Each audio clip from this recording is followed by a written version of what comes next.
अस्सलाम वालेकुम दोस्तों, जैसा कि आप सब जानते हैं कि सोशल मीडिया पर सदारती निज़ाम के हवाले से गर्मा गर्म बहस जारी है। तो देखते हैं सदारती निज़ाम के बारे में मौजूदा सियासतदान क्या कहते हैं और मशहूर आलिम दीन डॉक्टर इसरार की क्या राय थी। और आप भी अपनी राय कमेंट बॉक्स में ज़रूर दें। पूरी वीडियो देखने से पहले मेरा यूट्यूब चैनल खबर 9 को ज़रूर सब्सक्राइब करें ताकि नई आने वाली वीडियो को नोटिफिकेशन आप तक पहुंचता रहे।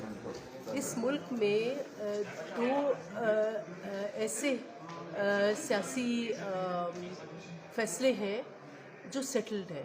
एक पाकिस्तान जो है एक वफाक है, दूसरा पार्लिमानी जमहूरियत है। इन चीज़ों को जो छेड़ेगा, मैं समझती हूँ कि वो मुल्क की बका के साथ, मुल्क की आइन के साथ छेड़छाड़ है और आपको पता है कि वो गद्दारी के ज़मरे में आता है। तो मुझे पता नहीं है कि हर 2-3 माह के बाद इस किस्म के शोशे कौन छोड़ता है, क्यों छोड़ता है। एक इन्वेस्टिगेशन होनी चाहिए। ख़ुद ये पार्लिमान इसका नोटिस ले। मैं चाहती हूँ कि पार्लिमान नोटिस ले और पता करे कि ये कौन लोग हैं, ये कौन से अनासर हैं, ये कौन से फोर्सेस हैं जो इस किस्म के शोशे छोड़ते हैं, जो बिल्कुल बेमायनी, बामकसद और गैर ज़रूरी है। देखिए, सदारती निज़ाम सोशल मीडिया पर नहीं आएगा, आइनी तरमीम करनी पड़ेगी, बल्कि आपको एक मुकम्मल नया आइन चाहिए होगा। और सदारती निज़ाम इस मुल्क में नहीं चल सकता। सदारती निज़ाम इस मुल्क को तोड़ देगा, ये आपको हकीकत से बता रहा हूँ। हमने पहले भी सदारती निज़ाम आजमाया था और 24 साल में पाकिस्तान 2 टुकड़े हो गया था। सराहियाँ हैं, आइन बड़ा वाज़ेह है और आइन में मुझे तो कोई जितनी सियासी जमातें यहाँ मौजूद हैं उनमें उनकी सोच पे कोई नई तब्दीली दिखाई नहीं दे रही।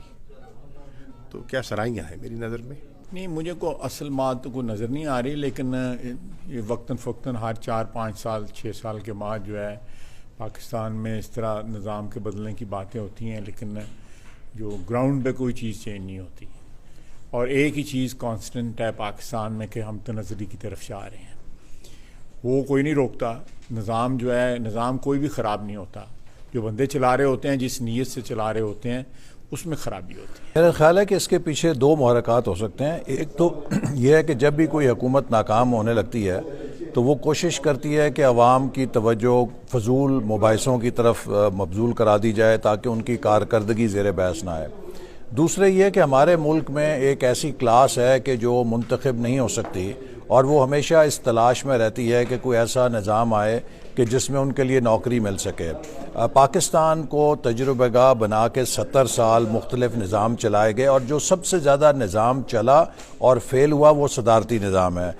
रिपरकशंस हो सकते हैं और इसमें वो डिफ़ॉल्ट लाइंस जो इस वक्त जो है वो सर्द हैं या कमज़ोर हैं, वो दोबारा से जो है वो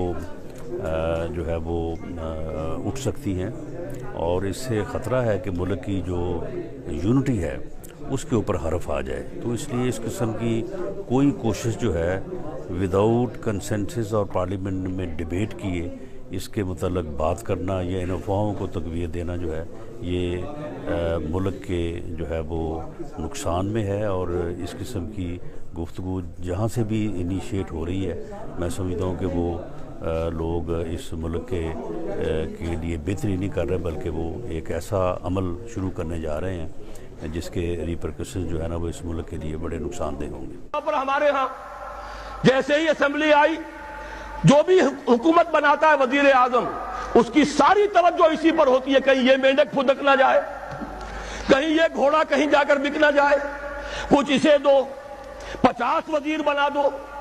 ये भी रहा है बलोचिस्तान में, शायद अब भी है कि JUI के गालिबन उसमें बलोचिस्तान की असेंबली में सिर्फ 6 रुकन हैं और 6 के 6 वजीर हैं। ये तमाशे इस पाकिस्तान में हो रहे हैं। क्यों? एक भी हट गया हुकूमत खत्म, चंद मेढक फुदक गए हुकूमत खत्म, चंद घोड़े बिक गए हुकूमत खत्म। लिहाजा सारी तवज्जो इसी पर। काम करे तो क्या करे?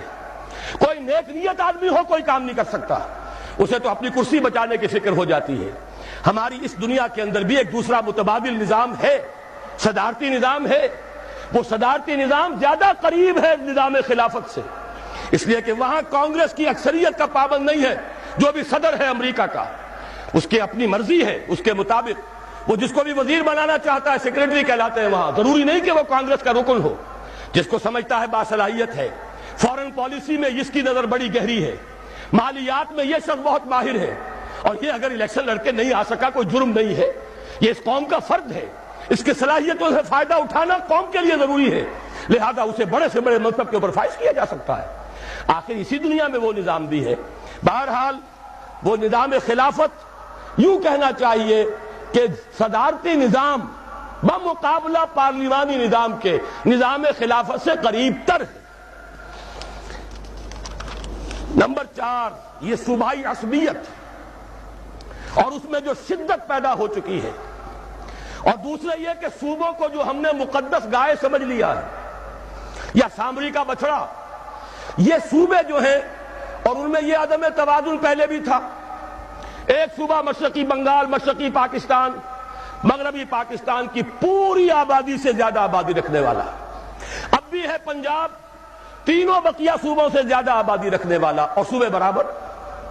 نتیجہ یہ ہے کہ پنجاب کو کبھی تو گالی کھانی پڑتی ہے، بلکہ کبھی کیا اکثر بڑے بھائی ہونے کے ناطے گالیاں اسے کھانی پڑیں گی، اور سب سے زیادہ نقصان بھی پنجاب کو برداشت کرنا پڑتا ہے۔ جو حکومت ہے اس کی اکثریت جو ہے پنجاب سے ہے، اسے قائم رکھنے کے لیے اب اکثریت کی ضرورت ہے دوسرے صوبوں سے بھی، لہذا وہ ڈکٹیٹ کراتے ہیں۔ ضیاء الحق 11 برس تک رہا اور وہ ایک بہاری کو پاکستان نہیں لا سکا۔ کیوں نہیں لا سکا؟ اس لیے کہ سندھی اس کے مقابلے میں کھڑے ہو جاتے تھے۔ یہ عصبیتیں جب تک نہیں ٹوٹیں گی اس وقت تک کوئی اچھے سے اچھا حکمران بھی یہاں کچھ نہیں کر سکے گا۔ پھر صوبے آپ نے اتنے بڑے